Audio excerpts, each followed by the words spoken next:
Alright guys, welcome back again to my YouTube channel.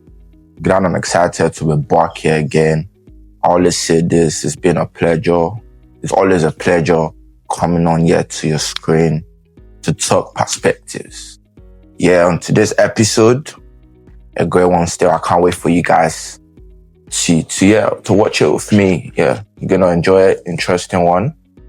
Welcome to episode 3 of the LTP podcast. Let's talk perspectives. I always say this, bringing people to obviously come share their story, share experiences and things. And yeah, use that to shape our life, shapes your life. And yeah, today, the guest on my channel, I don't know how to actually describe this person, but yeah, all the way from South London, from the ends, you know what I mean? From the ends, a lot of things happen in the ends, but yeah, it's gonna share his experience, his journey, and how he's been able to obviously separate himself from that lifestyle to where he is right now. Guys, join me as I welcome on the channel today, on the podcast, MJ. Yo, what you saying, bro? What you saying, bro? Thanks for having me, man. Yeah, glad to have you on the podcast. It's a pleasure, man. It's a pleasure. Yeah. How have you been? How's everything live? Everything been for you? I've been great, man. Yeah, life's moving smooth. Yeah. That's all I can say is Alhamdulillah, man. Cool. All praise. Just introduce yourself. Obviously, I know you're MJ. I want you to tell the viewers your full name, where you're from. Let's start with where you're from and the UK. And then before we go into further backgrounds and stuff. So where you from in the UK? All right, for the viewers watching, so my full name is pronounced Mushin Jagwe. Yeah. So a lot of people that I've met in work and outside, they pronounce it wrong.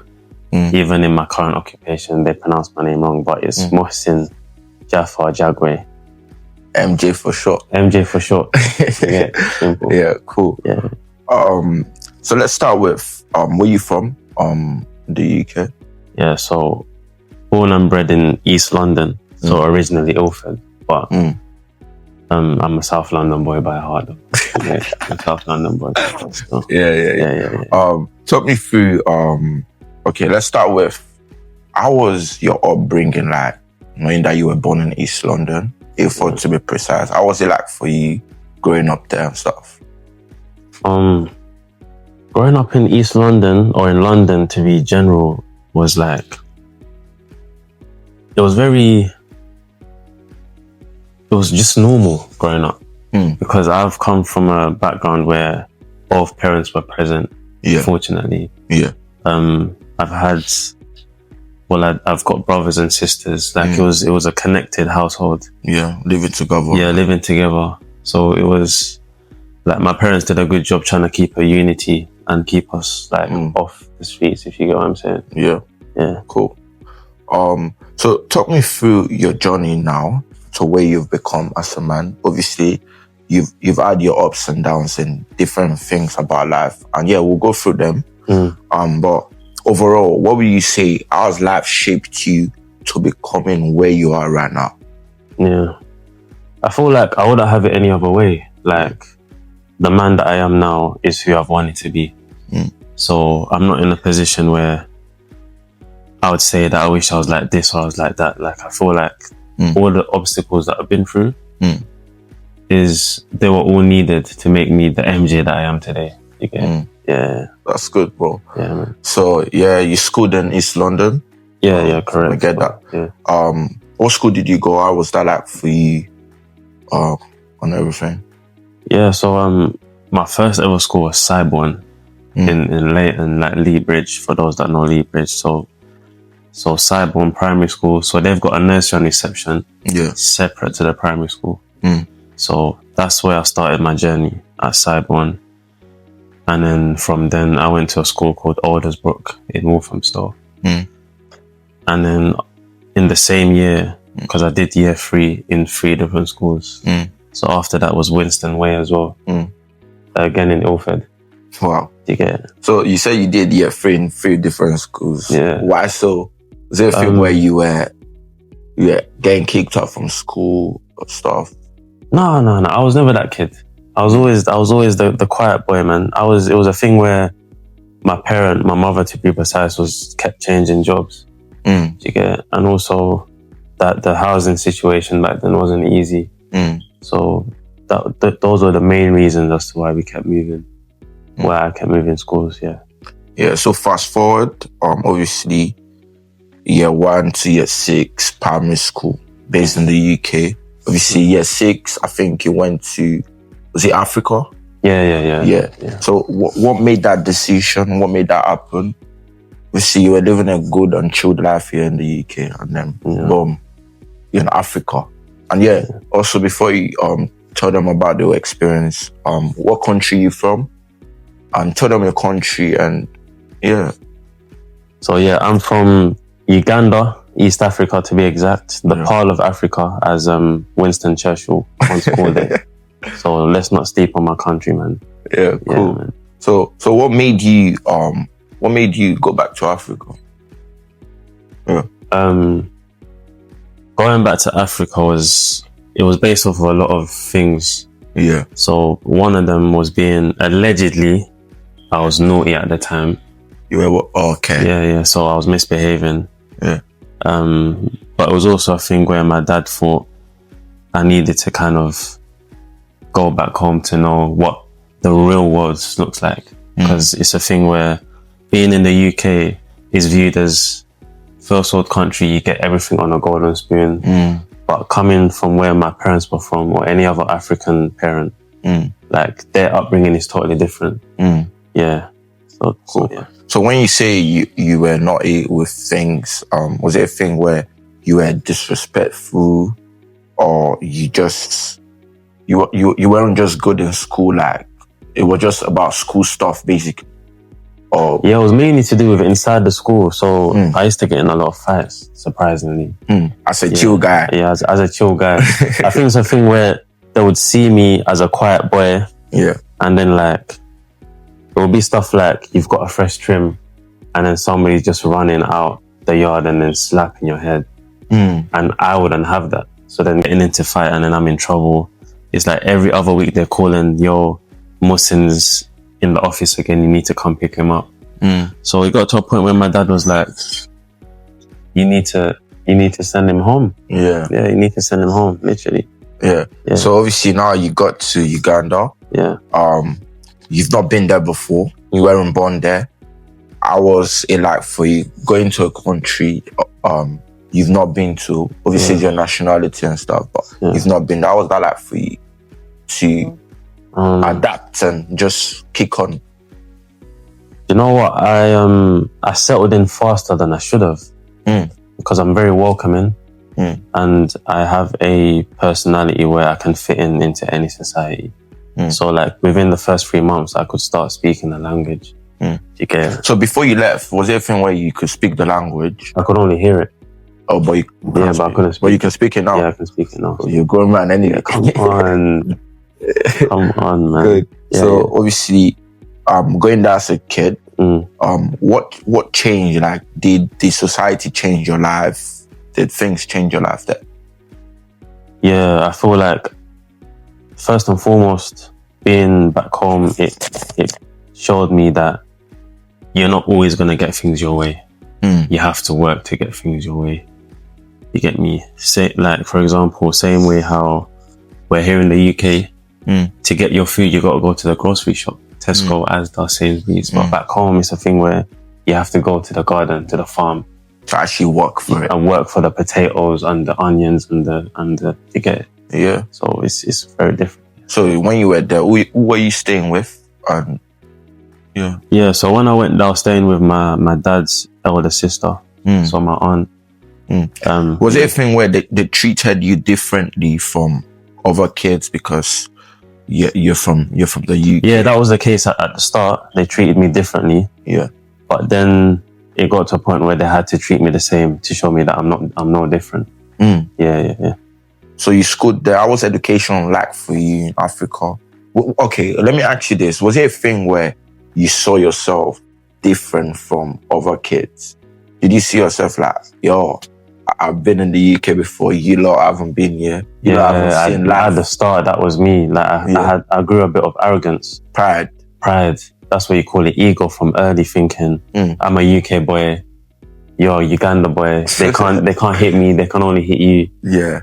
So the first time they hit me, I was like, rah, like, I'm not a UK boy no more. That's deep. You get me? Yeah. Literally. Cool. So obviously you schooled there for a bit, came back to the UK in year 9. Obviously, we're expecting to see a bit of a different MJ. So yeah, you came back in year 9, schooled for a bit, and boom, you're back again in Africa in year 11. What changed? Like, obviously, family, dad, mom, everyone is like, obviously MJ went to Africa. We sent him there just to shape his life in a different way, to make him see life from another point of view. But yeah, you're back in the UK. Obviously, spent another 2-3 years and you're back again. So what was that thing that happened that made your parents send you back? Yeah. So obviously going the first time, it was halfway through year 6. So I would have been about 11 to 12. So I went there for the first 3 years and then I came back. So when I come back, I'm in my teenage years now. I'm in those years where you're a teenager. You want to explore life. You want to do certain things. You want to meet friends. You want to see people and stuff. So it's like, again, the reason why I went back the second time was again to do with school, because I failed my GCSEs. I don't have no GCSEs. So with that in the African household, it's seen as an embarrassment. Like, how can you not have like grades? So that was the main reason as to why they were like, taken back again. Yeah, like they viewed going back home as a punishment rather than a holiday. Yeah. Yeah. So obviously, was it a thing where you were disappointed with yourself and your family? Again, I was only 16, so I didn't think it was that deep, failing GCSEs. I thought you can succeed without it. But obviously, looking back now, it does have an impact not having them, because you're limited to certain jobs and stuff. Yeah. But it's good you were able to actually realize things. So now you went back again, meeting old faces, same faces, people you've seen before. Was there a thing where you again mocked or something, or you came back again, like I thought you've gone back for good, then you're back again? Was that a thing where it happened or it didn't happen at all? It happened to some degree, because some people were saying they were making fun that you've come back again. But then others were like, we're glad to have you back, because you make us that live here make it fun living here. Because back then there was no money, there was no phones, it was just you as a person. How do you make life fun? Do you get it? So I kind of brought that to them. Yeah. Cool. So right now, MJ, you're in uni, obviously studying construction. Yeah. So obviously, knowing that you didn't have GCSEs, you spent another 2-3 years again in Africa. So from year 11, came back to the UK when I think you were already 20, innit? Or 19. Yeah, 19, yeah. When you came back to the UK. How was that like for you? You had to make a decision, you know what, I actually want to fight for my education. And then boom, you're trying to go to uni. How was that like for you? Was that something personal you told yourself, bro, I need to actually try to get these grades to push my education further? Or you were just like, family talked to you until you take it? I mean, when I came back in 2021, at the end of it, I was more money motivated rather than education. Like, I wanted to make money, and I still had the mindset of I want to buy clothes and shoes and this and that. Like, I want to take care of myself. And I saw it as I need a job rather than going back into education. Even though I enrolled myself into a college, I would still prioritize work days rather than education days. Yeah. But obviously now I value education more than work. Yeah, you now see the importance of it. Yeah, and see the importance of it, So obviously you were in Africa. So what were you doing those 2 years you were there? Knowing that you meant to be in Collie or sixth form if you're in the UK. So what were you doing? Is it like you went back to secondary school, or they made you do like apprenticeship there or something? Yeah. Obviously the first time was primary. So from 013 to 015, that was just primary. So I didn't sit my SATs here in my year 6. I didn't do it. I did it over there. So when I finished, I came back for 3 years. And then when I went back in 2018, I had already done like 3 months of college. In the UK? Yeah. Because I went back in November. So September, October, November. What college did you go with? I went to a college in Manchester. Oh, okay. Yeah, called Future Skills Media City. Okay. Yeah. So it wasn't in London. So when I went back, it was just Arabic studies. Yeah. They took me to Arabic school. So you can speak Arabic right now? Oh no, that was just learning the Quran. Okay. Yeah. Okay. Yeah, that was just learning the Quran. But obviously before that, I was just living life like a normal Ugandan citizen. So they took me to a garage. Yeah. To study to be a mechanic. And I was there, bro. Like fixing cars, getting no money. Is that some skill that you still have now? Yeah, low key. Yeah, those are skills that I've kept, because I feel like, even though I don't like saying it, but as a man, I feel like those sort of skills you kind of need to like change your own tire and wash your own car and stuff. Yeah. So obviously now you're in University of East London, studying construction. Was it a thing where you had to look for something to do that fits yourself? Or what exactly happened? What made you, switch? I want to actually do construction. What was that thing that made you do that? I didn't even have an interest in construction. It was because of the subjects that I wanted to do. There was no space. So I picked something else. So what exactly did you do? So sports. I wanted to do sports. Or science? Yeah, but there was no space for that. And then after that, I wanted to do the mechanics, and there was no space. So I said, let me try construction. You get it? And I kind of like it because. What year are you in? That's on the first year. Are you finding it? No, it's all right. It's interesting. Yeah, because I'm with everyone there is older than me. Like I'm talking, they have kids. They're in their 40s, 50s. I'm the youngest there. Oh. Yeah. So and to be fair, there's actually money from me. There's lots of money. There's lots of money still. Yeah. Lots of money. Obviously, I don't really know much about your footballing thing, but did you ever play football for like an academy or for like a team? No, my football started on the street. Like everything I know wasn't from a coach or an academy. It was just playing in Crocs or in barefoot. You get me? So the closest I've ever been was just school team. That's it. So you didn't see yourself actually trying to push? Nah, because I think you kind of needed support from your parents and people around you. But because I didn't get that, I kind of left it, and I was like, I don't think I can do this by myself. Yeah. And also going back to Uganda all the time, it kind of distracted. Yeah. So I got to a point when I got to an age where becoming pro was too late. Yeah. So I left it. Yeah. Cool. So sports science is something that you had interest for, and you tried pushing for it. So do you see yourself going back to rewrite GCSE, or you just want to get your degree from construction and just move on with life? Yeah, I think at this point of life, I feel like that dream of getting your GCSEs is done now.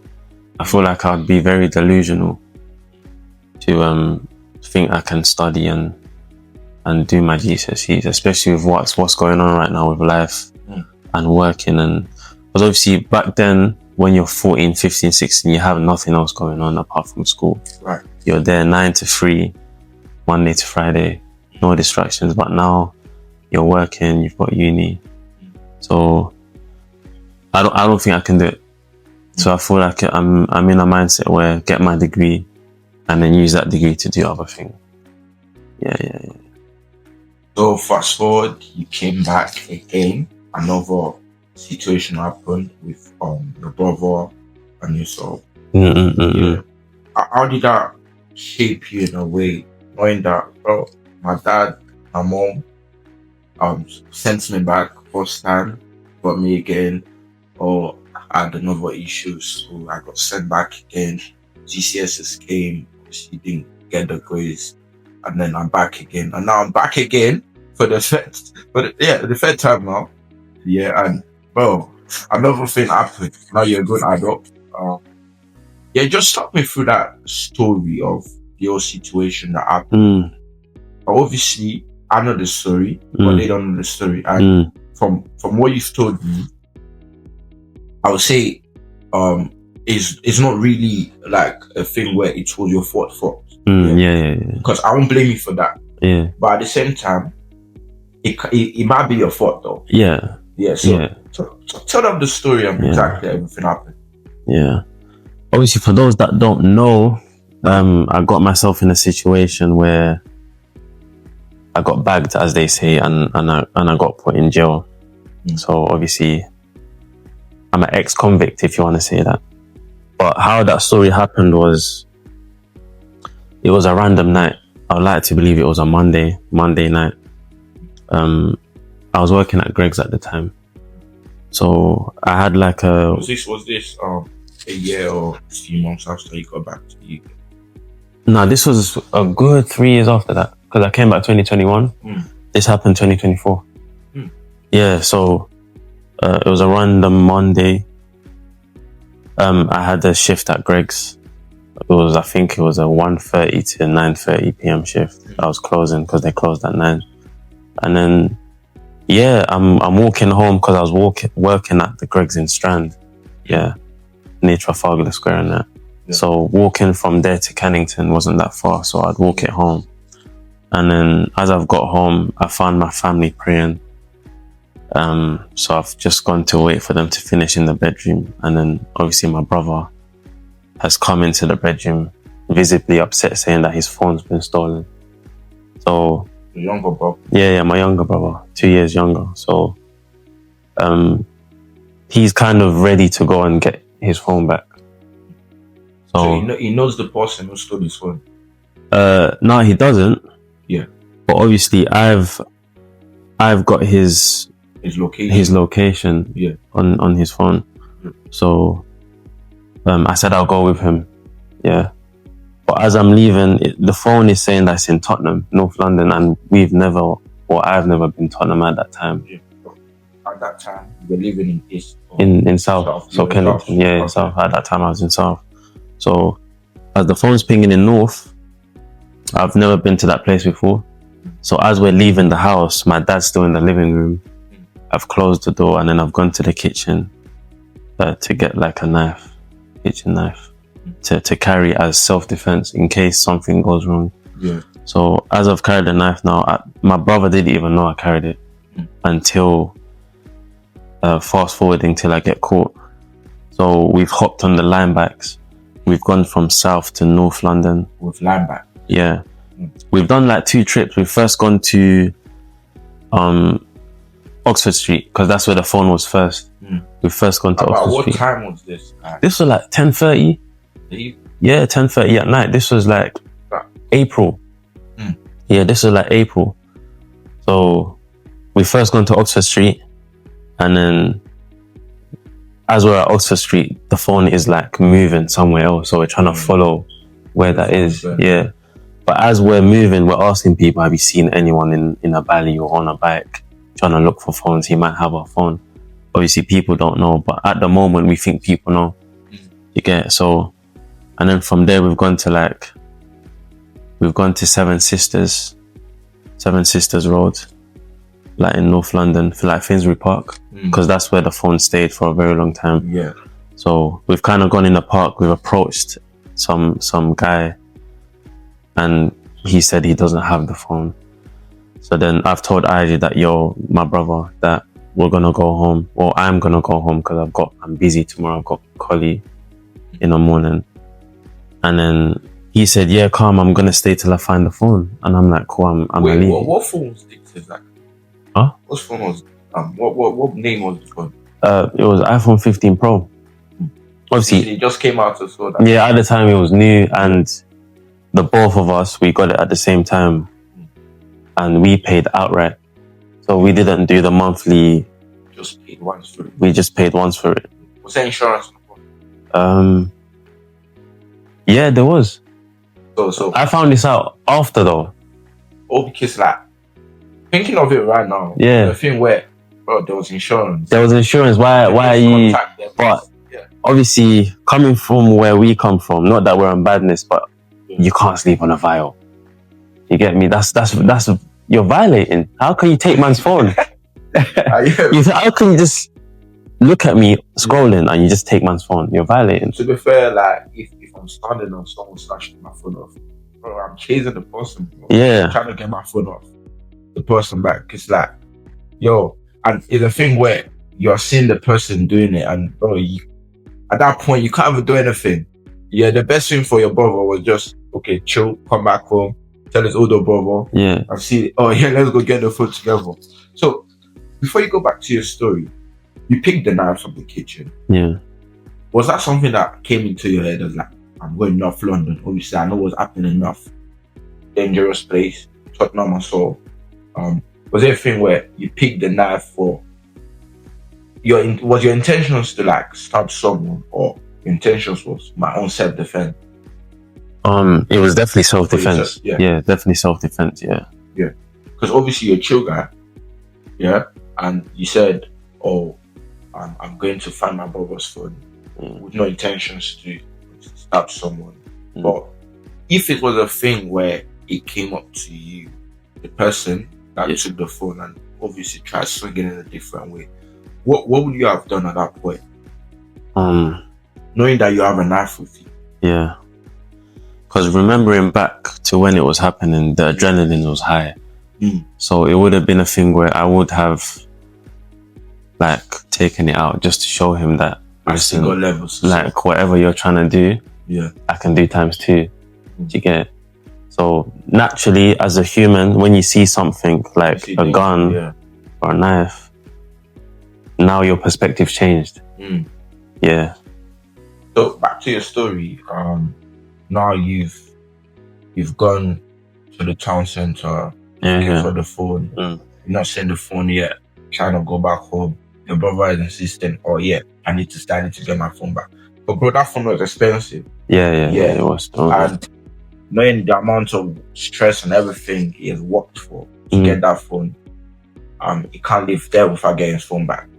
So now, was it a thing where you saw the feds or they saw you first? It was a thing where we saw them first. So when you saw them, knowing that you have a knife on you, did anything change? No, nothing changed because I didn't think they were going to come to us randomly. I just thought they were just doing their patrols at night and then they're just going to go. But were you wearing a Bali? No, I was just wearing black tracksuit, gloves. That's it. Yeah, that's it still. Yeah, man. So obviously now they saw you and asking you questions. So continue the story. So yeah, obviously asking the guy that's in the park saying that he's not seen anyone or he doesn't have the phone. I've told my brother that I'm gonna go home. I've got Collie at 10. You get me? So I'm booking the Uber. I think I already booked it at this point. Yeah. And this is back home. So this is North London, South London. Yeah. So you can imagine the fee. Now at this time, this is now about 1 a.m. Buses and trains are not really operating. Yeah. So it had to be an Uber. So I think the fare was about 42, 45 pounds. I remember. Yeah, I've got good memories, but I think it was roughly between 42 to 45 pounds. Yeah. I've told my brother, come in the Uber. He's like, no, I'm getting my phone back. I said, come. But as I'm booking the Uber like this, I don't think I had pressed pay yet.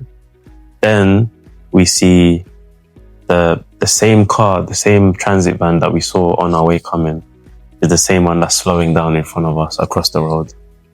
And they've all come out now. So then now it's kicking in that, like they're coming to me and I know I have something on me. It should have been a flight thing. It should have been a thing where I'm just running away. Yeah. But obviously being the chill guy that I am, I'm thinking nothing's going to happen. Yeah, nothing's going to happen. But obviously, what got me in trouble, it was obviously that I had a knife, but it was about what I said. What did you say? Because they've come to me now. They've separated us. Yeah. 3 people are on my brother, and then 3 people are on me. Yeah. So they've kind of said, what are you guys doing at this time of night?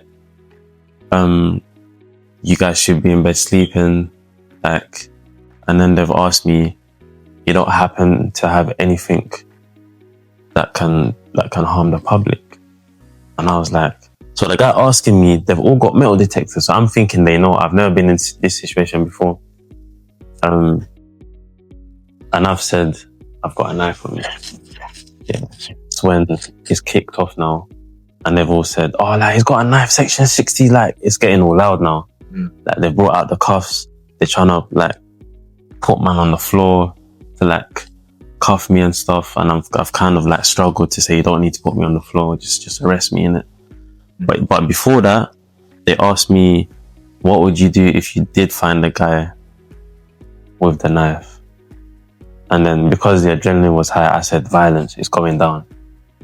Like, yeah. So you technically used your words. Yeah, to put myself in this position. So that's why I said before that it was my fault for what I said. Yeah, because people think right now, I think they would have reason or a different perspective that, oh, it's a knife, it's coming down to get his brother's phone.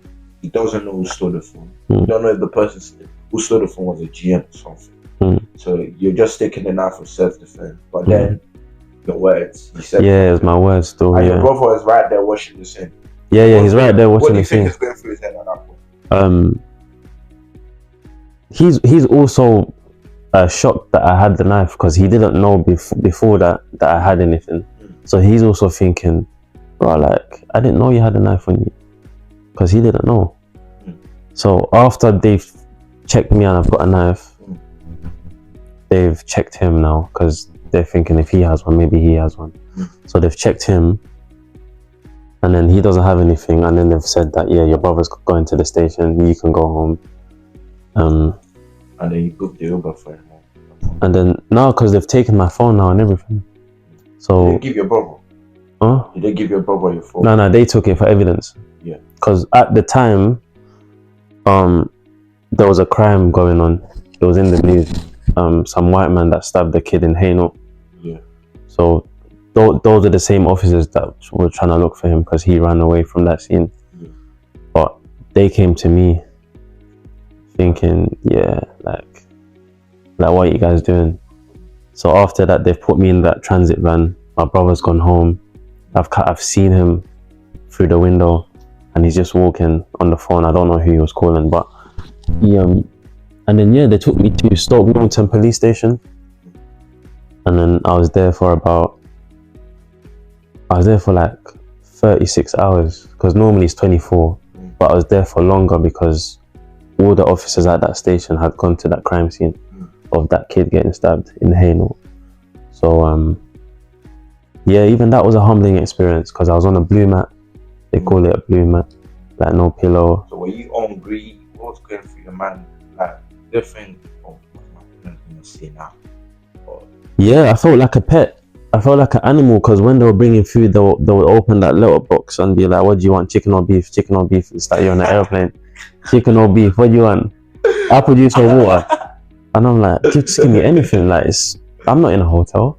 And then they just dash the food under, and I'm thinking, oh, like some dogs. I don't know how you've cooked this. Yeah. You get it? So it's like, it was dark, man. Like the horrific experience. Horrible. Like the toilet was on the wall, and like the window was up there close to the roof. There's bars around it. Like you can only tell if it's daylight or nighttime. I'm having to use my jumper or my jacket as a blanket because all they had was a blue mat. So did you shower or something? No, I didn't shower still. So you just got changed into the prison outfits? No, those ones you stay in your own outfits. You stay in your own outfits still. So now, obviously, they've arrested me. You're already there now. Mm. Was it a thing where your parents, mom or dad, anyone tried reaching out to you? Or did they call your parents that they've arrested your son? No, yeah, they gave me an option before they took me into that cell. They said, "Would you like to inform anyone that you're here?" I said, "No, I don't want no one knowing that I'm here, because I'm not somebody that should be here in the first place. So why would I tell people that I'm here?" Yeah, but obviously, behind the scenes or on the other side, my brother's already told my mum. He told my girlfriend at the time that like he's been arrested. So yeah, so obviously my girlfriend, she came to the station twice. Yeah. And then she forwarded a note with her number on it to give to me and said that if I leave or if I ever need anything, I can just call her. Yeah. Yeah. So, but she was the only one that came though. Your dad never tried reaching out? Nah, I didn't expect him to. So I'm not even mad that he didn't. I didn't expect him to. Yeah. Obviously, as for my mum now, she was in a state of shock. Yeah. Because I remember she was at work when my brother told her, and she had to leave work early and sit in a car park and just crying down. Yeah, and like she couldn't believe that. I mean, like why is MJ arrested? Why is Mushin arrested? Like he should be at home sleeping. So yeah, that happened, and then when the time came, they released me. So you spent how long? Like a day and a half inside the station. Yeah. So then they released me at night time. It was like 9 p.m. And then I went straight to my girlfriend's house at the time. So you didn't even spend like up to a month or anything there? No. So the police station, they said, because they gave me a solicitor. Yeah, Yeah, but it was from the police. Yeah. Because they said that, you want to bring your own or should we give you ours? And I said, I don't have money for a lawyer. Just bring anyone in it. So they brought someone and he said that, oh, it's not looking good, mate. Like the first thing I'm going to say is you have to say that you're guilty, otherwise they're going to bring jurors in, and if I'm being honest, they're all going to say guilty, and then now it's going to be a longer sentence. So just say guilty, they'll give you a sentence, and then they'll cut it down into half. So they released me on bail. They've released me on conditions that I don't go back to the area and stuff, whatever. So they've called me into court the first time, and then I had to fill out like a form. And then they gave me a court date. Yeah. So when they released me out of the station in April of 2024, I was living life like normal. I'm thinking everything's done. Everything's done. Like I'm not going to prison. Like I'm kicking ball. Like I was seeing my girl. Like I'm working. Like what? Like that's done. Temporary. Yeah. But when they called me to court the second time, because the first time when I went to court, I was in like normal clothes. I'm thinking, yeah, these guys are just wasting my time. But when they called me in the second time, I even had to show them that I'm innocent. Like I turned up in a suit. I had a fresh trim. Like I'm wearing like wedding shoes. Yeah, you get me? Like I'm going for an event, but it was I was going for my downfall. You get? I was going for my downfall because I told my brother and my girl at the time, like no one is coming to court. Like stay at home in case anything goes down. You don't want to see me get taken away. Yeah. So obviously she stayed at home, but my brother's like, no, like I'm gonna take the day off. Like I'm coming. Like he's adamant he's coming. And yeah, so he's come to court. He's forwarded to court now, and then we're waiting for like hours. So because obviously there's other ones going. Yeah. There's other ones happening. And then the lady calls out my name, Mushin Jagwe. And I'm like, yeah, that's me, man. And she's like to me, like, fingers crossed, because this judge ain't playing about today. Like, everyone that has come into court free, it was courtroom free, imagine. I still remember. It was courtroom free. Everyone that's come in this court has been sent.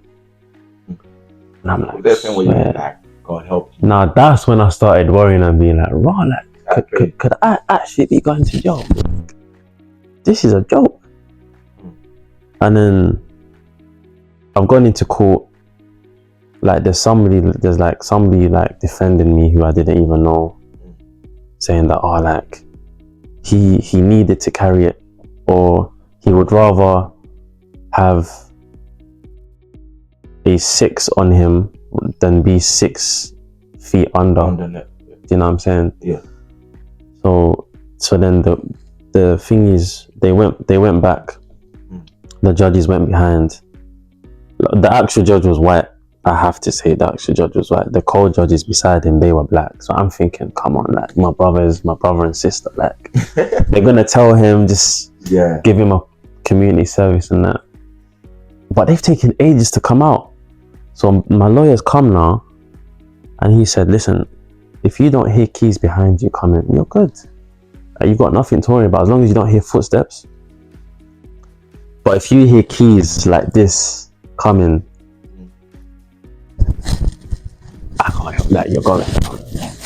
They're taking me to jail, and I'm like, I'm just waiting to hear. Both my ears are focused on what's going on here.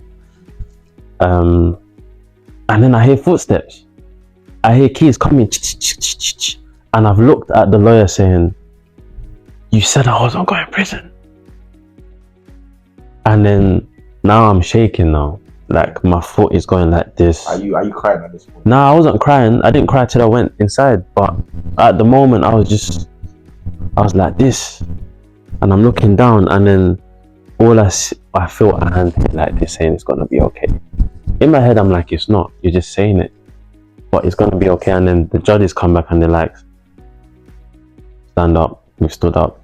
We sentenced him to X amount of time. But then you're gonna come out half the time on good behavior. And then as he's read it, I'm thinking, wow. You were sentenced to a year in prison. No, it was less than that. I was sentenced to 6 months. Yeah. And I did 3 months. And then you came out. And then I came out.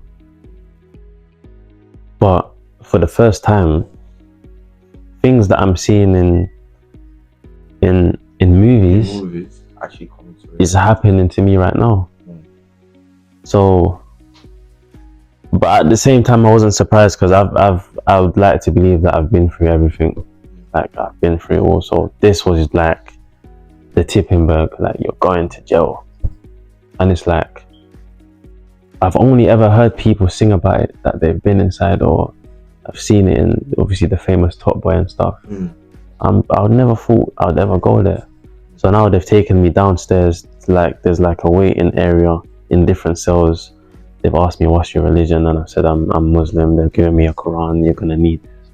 I'm like, cool. And they've given me a prayer mat now. And then they're like, they've opened the doors again, and they've said, yeah, come, you're gonna sit in this seat in the circle van. Like it's a little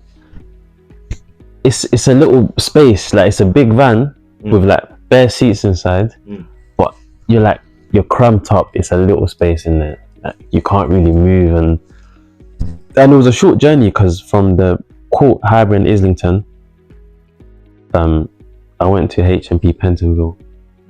So it was like a 15 to 20 minute drive. All I'm feeling is the humps. The car's turning left and right, and I'm thinking, wow, like I'm actually going to jail. And I've reached there now, and then they've checked. Now when you come out, usually they uncuff you and you just go straight in, but now because there was an incident where somebody got uncuffed and they hid under the van, and then when the van left, he left with the van. So now they have to cuff you onto someone, walk you in, uncuff you, and then cuff you back together. And then they'll put you in like a room with like 2 other people. And then when they call your name, they ask for your size. What's your size? Is it S, M, or L? And then you've got to take off your clothes and then put on the prison clothes. And then you have to write down 3 contacts that you need inside to contact your loved ones. And then obviously it was my mom, my girl at the time, and then my brother. So those are the 3 contacts I used. So then they've taken me inside the prison, like down, like on induction wing, A wing they call it. And then I'm just in like, I don't know what you call it, like a big room where they give you food, chicken or beef again. You get me? And then they've got to take you to the medical room and say, have you got any illnesses? Like, we need to take a blood pressure of you, or like any injections if you need it. And then from there, because I was like one of the last people that they took to the actual cell, because they kept calling everyone's name, and I'm thinking, like, when are they gonna call my name? And then they've called me Mushin Jagwe, and I'm like, yeah, that's me. And they're like, cool, come on, let's go. So they're walking behind me. Do you feel any sign of, do you think they were pitching there was any form of secrecy from the feds and stuff? The ones taking you in? No, they were doing their job. There was no pity with them. They were doing their job. Like, you could look as innocent as you want, but you did something to get here. Yeah, so everyone sees you the same. Everyone sees you the same. Everyone sees you the same. So now they've taken me to A wing. I've gone upstairs. It was nighttime, so usually there's like flaps on the door. They were all closed. They all close them at night. But you didn't see any prison or anyone? No. At the time, I saw no one. The only person was another officer who asked for my name, and they said, because that officer that we found, they're the ones that allocate the rooms. So they're like, oh, take him to A15, and that was the door. I was on A15. Take him to A15, and I'm thinking, in my head, I'm thinking, I'm gonna find someone in here. But they've taken me there, and all he said was, welcome to HMP Pentonville. I was like, wow. He was like, welcome to HMP Pentonville. I was like, raw. He's opened the door, and then he's closed it so loud. He's had to bang, and I'm like, raw. So you were inside in the room alone? Man was inside the prison alone. Dark as well. Dark. The lights were off. Dark. No phones, nothing. No phones, nothing. There was only, I've turned on the light now, and there was only a toilet at the back. There was like old ID cards of the people that were here before. There was like writing on the wall. There was like free me. There was like suicide notes. There was like bare graffiti on the wall. There's a bunk bed. There was lots of papers from the old people. And there was a landline, blue phone, landline phone. Yeah. And then there was also like a kettle that had no lid. There was a kettle that had no lid, and then there was a fork inside. and that was it. Yeah. And then the TV, which had no remote. Yeah? The TV had no, so there was a lot going on right now. I couldn't do nothing. The first thing I did was I called my mum. I've called my mum and I said, Mum, I'm in jail, you know. And she's like, yeah, your brother told me, like, what you did to get yourself in here, man? I've had to leave work and everything. What are you doing in jail? And I was like, nah, she was just shocked. Yeah. She was just shocked. She couldn't believe that a son of hers was in jail. And I kind of had to tell her what happened. Yeah, but Mum, but I had to carry it, like I carried a knife, and like, she's like, are you stupid? Like, why are you carrying a knife on you? I'm like, but Mum, I had to do it. And then she was like, alright, cool, well, no matter what I say, you're in there now, like, just make sure you take care of yourself, call me if you need to. How much money do you need? Because every week they bring you a sheet that you have to send by Friday of the food that you want. It has a sheet of everything. It has everything that you can get from the shop. Test, like, you can get Kit Kats, Twix, chocolates, juice, like water. Like you can even get clothes. Yeah, like if you're getting like your own clothes or branded clothes, they can't be worth more than £250. I think it said, like, the value. So you can't be bringing in Christian Dior's and stuff like that. It will have to be less than that amount. Obviously, people had that inside, not knowing how. I don't know how they got it, but on the sheet it said it can't be more than £250. Yeah. So in total for the item. So at that point now, after calling mum, I'm pretty sure I called my girl as well, and I told her what happened. Obviously, she was emotional. She was crying and stuff.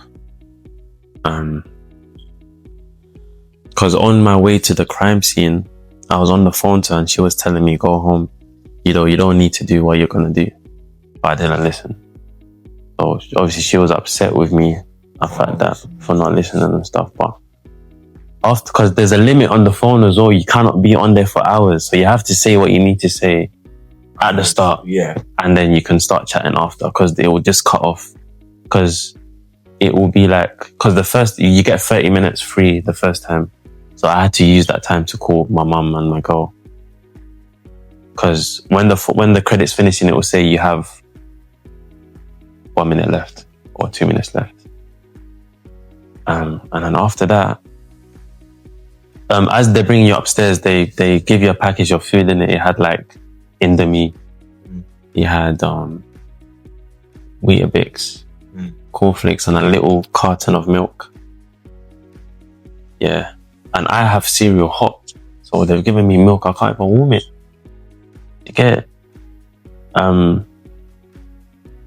So yeah, that first night was the worst out of every night I spent in there. It was the worst. Yeah. Because I'm sleeping somewhere that's not in a hotel or a home. I'm in prison. So I've slept on the top bunk.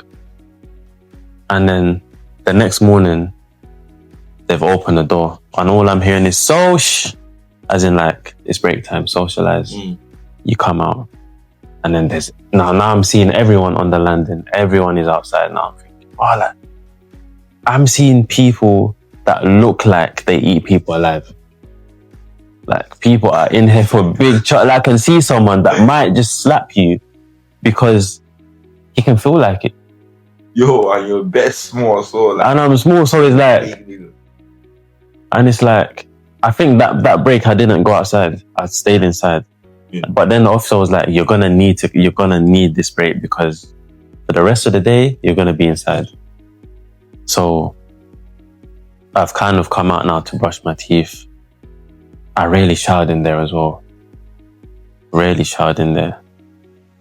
Like, I didn't feel comfortable sharing showers with people that I didn't know. Especially the fact that anything could happen in there and stuff. Because even with showering, there's always an officer inside or at the door, because anything can happen in the shower. You could slip, or there might be someone that they don't get along with. And so obviously there's 5 landings, like 5 levels of the prison on my wing. So they would be like A1 and A3, you have your break, or A2 and A5 have your break. So I was on A3 15. That was my cell. A3 15. So we've come out because there's 10 minutes for the medication if you're on meds, and then there's another 30 minutes for showering and then going outside. So, and then I've now gone outside on the yard. I feel like Michael Scofield. Yeah, I feel like I'm on the yard. I'm just looking at exits, but I know I'm not going nowhere. So yeah, I just see people in the corner doing exercises. I see people walking around, and I've just walked around the yard by myself, and they're like, some guy's like, yo, like, what are you saying? Like, what are you in here for? And I've told him, and he's like, oh, that's some change, man. You'll be out in no time. Like, he's talking about he's done his whole education in prison, GCSEs, his plumbing course, everything in prison. I'm like, what? That's crazy. Like, I should even be here. But the fact that you've done your education and everything in here, you only see your children on visits. Peak. And what was this crime? I think it was robbery. It was robbery still. Yeah, it was robbery. Yeah, it was robbery. And then the second time I had a break, I was just sat down. I was like, I can't believe I'm in jail. And then that's when I went back and I teared up. I was like, what? I was like, bro, like, I'm in jail, you know? I've teared up. And then after that moment's done, they've brought somebody else in the cell. Big guy. I'm thinking, now what has this guy done? And then he said that he robbed a shop in Oxford Street. They brought him in for that. But he is in and out though, like in a sense that he always comes to prison. Like his life has always been in prison. They release him, he does something else, they bring him back. So they know him. They keep his history because they know he's coming back. Yeah, and for someone like him who didn't have a home or who doesn't have a home, he prefers being in prison because it's free food, it's free showers, free clothes, like free TV. You don't have to pay for TV license because there's some people that are like that who enjoy being in prison because it's free.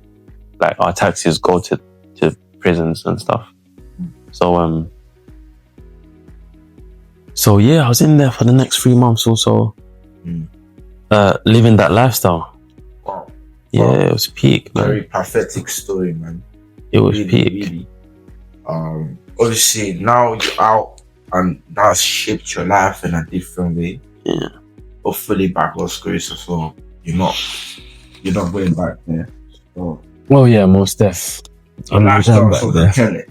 Like, we should not focus on the grind, focus on your work, focus on education, 100%. focus on everything. So, we're ending the show in the podcast in a few minutes. So, I want to ask you something. What's that one thing you would tell to the viewers watching, like a motivation or something you tell them about this whole situation being through your life? Then in motivation or anything. What I will say, this wasn't even based off the situation. I've always had this mentality that whatever your situation, there's always somebody going through worse. Yeah, let that sink in. Whatever situation you're going through, guys, there is always somebody in a worse situation than you. Always. So like how I went to prison, there was somebody that was worse. Yeah. Was worse. There was somebody that was worse. Like somebody might be in a hospital. You get it? He's on oxygen. Or he's lost his eyesight or something's happened. Because I've never been to a hospital for those kind of reasons. It's always been tablets and that's it. Yeah. So like I think of me now struggling to get money. There's always somebody that has never seen money in their life. So whatever you're going through, there's always somebody doing worse. And I feel like that's how you have to think. Because if you think of the people that have more than you, you will never be content or satisfied. You will always want more. Yeah, so that's it still. Yeah. But guys, you love the story. MJ. Very, very sad one, to be fair. Because I feel like in life, some people don't deserve the way life treats them, but then you just have to face the reality of things. And yeah, we can hear that from his story. Yeah. But I'm glad I saw that bro is back, bro is focused on the grind. Very chill guy. I'm not gonna start to say where I met MJ or how we met or everything. But yeah, just so you know, for me to bring him on the podcast, you can tell that a lot has changed about him. I'm glad that I met this person. I'm glad that also is impacting my life in various ways. Yeah. So guys, if you want a part 2 of this episode, put that down in the comment section and let me know, and yeah, I'll bring him up again. But he got motivation, he got a lot of things to tell us, but he got a lot of things to share. But yeah, obviously we have to end the episode. Mm. So, but yeah, I hope you guys enjoyed it.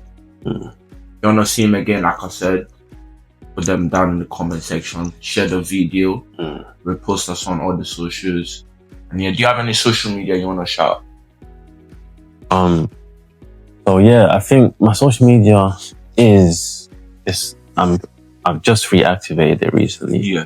But it's Remy Boy MJ for everything. Yeah. Some of them might be MJJ. Yeah. But for the most part, it's Remy Boy MJ on everything. Yeah.